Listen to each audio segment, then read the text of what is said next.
Well, let's kick off and look at some other stocks. Well, first of all, I would like to look at Newplat and I would like to look at New Gold. And the reason why I'm saying that is these shares are telling me something. I know the market is recovering well and they look excited, but there's something about Newplat and New Gold that's catching my eye. And this is the weekly chart of Newplat. And in actual fact, somebody asked me, Frans, I've got two minds, and I want to know if I must buy Newplat for the long term or must I buy New Gold? Now, of course, we know that Newplat and New Gold is almost just, you can say, trackers of the gold price or the platinum price in dollar and converted to rand. Well, let's have a look at Newplat. First of all, this stock or exchange traded fund have been hammered. If you look at the stock, if you just look at it, it was in May last year, or May last year, it was close to 160 rand. And it was sold off aggressively. And it finds a bottom now. And this is what's interesting to me. First of all, look at this rounded bottom. There's a beautiful rounded bottom here. And that tells you that the long-term investors are quite keen to buy at these lower levels. Then on the other hand, if I draw in this resistance line, I think by now it turned into a support. There you are. I just want to throw it in there. There you are. There's the resistance line. That turned into a support now. And this is telling me that there's some informed investors also keen looking at the stock. Well, what do we see here? And the same scenario as with Remgro. What do we see? We first saw a beautiful sell-off. The stock was hammered all the way down. And what do we see? We see another falling wedge. Remember, a falling wedge is a formation where the resistance line keeps the stock under pressure and there's a support line supporting the stock. But look at this gap. This gap is starting to narrow. I like a formation, especially with a falling wedge or a rising wedge, where this gap is tight and tiny. But at the moment, this one is a little bit big. But what it tells me, remember this is a weekly chart, it broke above 114 Rand 60 cents. And above 114 Rand 60, it gave me the idea that this wedge wants to play out. Now, where can this wedge take the stock to? Let's just have a look. There's the opening of the gap. Let's get the place where it can go to. Just want to draw in that little line there. There you are. And it can take this exchange traded fund all the way back to 129.50 if it plays out. And it's now 119.76. Now, okay, let's have a look. If you want to buy the stock, remember, you've got this falling wedge and you can still buy it because it is quite close to this support line. I usually like to see that it actually breaks this line, come back exactly like that, give you a beautiful goodbye kiss. And as it go up and it closes above that level, then you know you can buy it.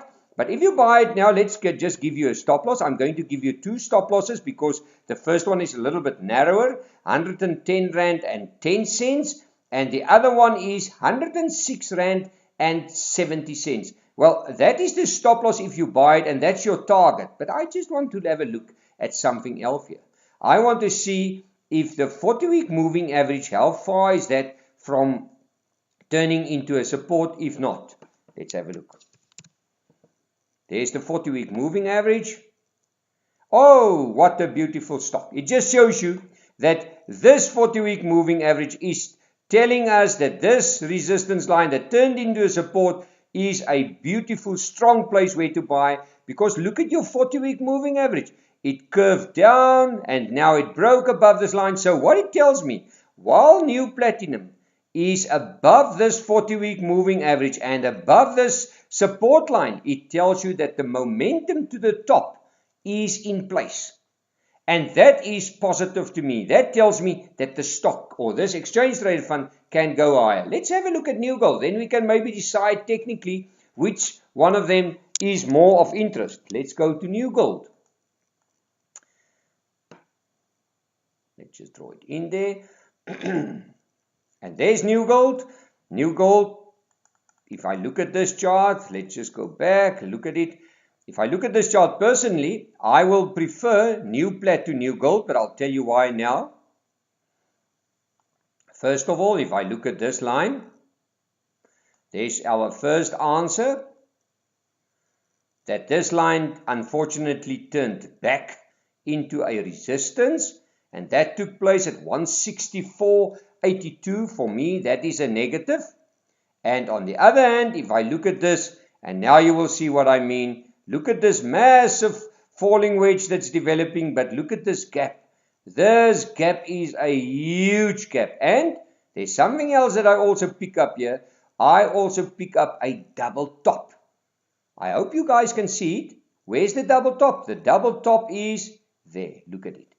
Every time that this exchange traded fund gets close to this 172 Rand level, there is some keen sellers around and they sold it below that. So that in essence is negative for me. So if we just take our mind back, remember with Newplat, there was a nice falling wedge, a tight one. The gap wasn't too big. The 40-week moving average turned into a support with this support line.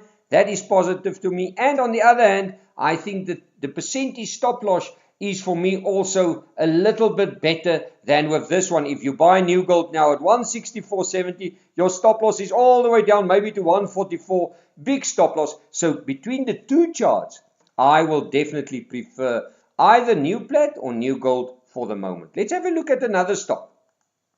And we looked at this stock before, and it was also one of my picks. And I know some guys said, no, we don't want to look at Quilter because it's unbundling out of Old Mutual. But what I see here is, and this is exactly what happened.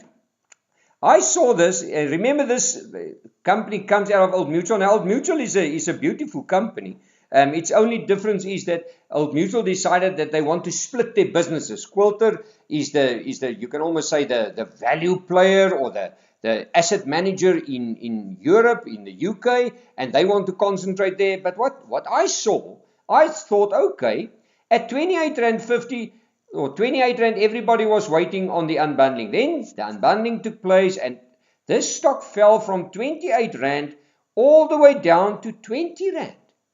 I mean, for a top company, it was hammered to pieces. And then I said to myself, okay, what do we see? Once again, remember, I like the candles. I rely on candles a lot for my decision making. I waited for it to sold off, and what did I see? Look at this dragonfly candle right at the bottom. Some guys will also maybe talk about a dragonfly doji, but for me, let's leave it as a dragonfly because that little real body is maybe a little bit too big for me for a doji, but the meaning tells you that there was some buyers buying at the bottom. And what did we see? Let's have a look here.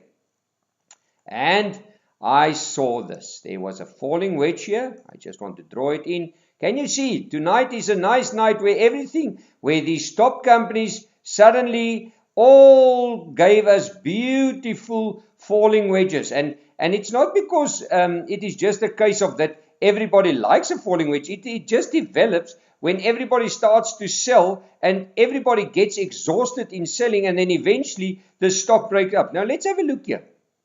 First of all, there's what we call this dragonfly. And I want to use this little line, and I always use that. When I see a dragonfly, I draw in the top of this candle. There you are. There's the top of the candle. And I know when it breaks above that, and where's that level? That level is at 21.65 Rand. When it starts to go above 21.65, I know that the guys that bought here, they are cleverer than I am, and they know that the stock will go up. But what do we see here? A beautiful support line. We see a resistance line, and right at the top of this candle, where is that? Exactly at the place where this falling wedge broke to the top.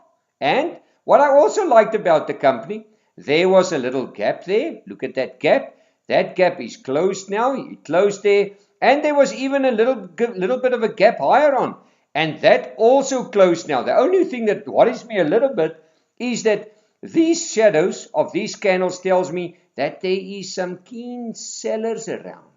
So yes, if you did buy Quilter when we showed that out to you, I think maybe you must be careful when it gets to this 24 and 23 Rand 50. It can maybe prove to us that there's some sellers that's waiting there. On the other hand, remember this stock comes from 28.